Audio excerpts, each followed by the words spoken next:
Goeiedag, ek groet jou in die kosbare naam van Jesus Christus.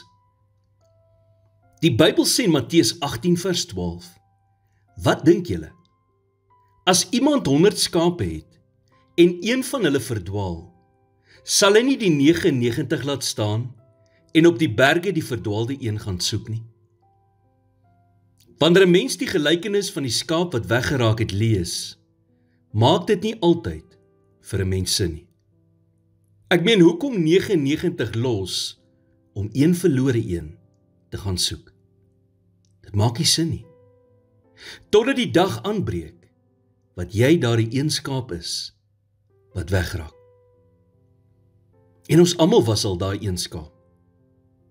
God se genade het ons al baie gevind in tye wat ons verlore geraak het.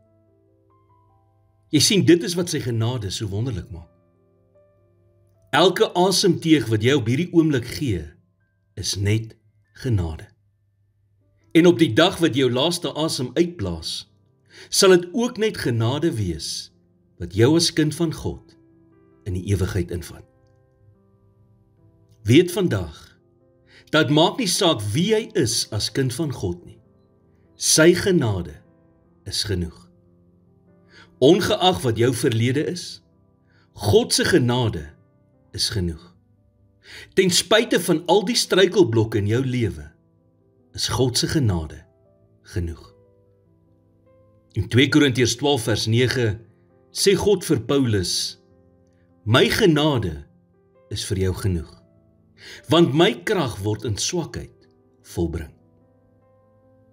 Daar is dae wat 'n mens wakker word en voel dat dit wat jy het om te bied vir hierdie lewe is net nie genoeg nie. En die waarheid is, soms is dit dalk nie genoeg nie. Maar wat jy vandag wel kan gee, is jou beste. En dit is genoeg. Want waar jou vermoëns en kragte eindig, is waar God se krag deur jou swakheid kan begin skyn. Here, dankie dat u genade vir my genoeg is. En dat u krag juis tot volle werking kom wanneer ek swak is. Vandag voel ek oorweldig en onbevoeg, maar ek weet dat deur u kan ek enige iets oorkom. Vul my vandag met u krag, terwyl ek al my tekortkominge aan u oorgee. In Jesus naam bid ek dit. Amen.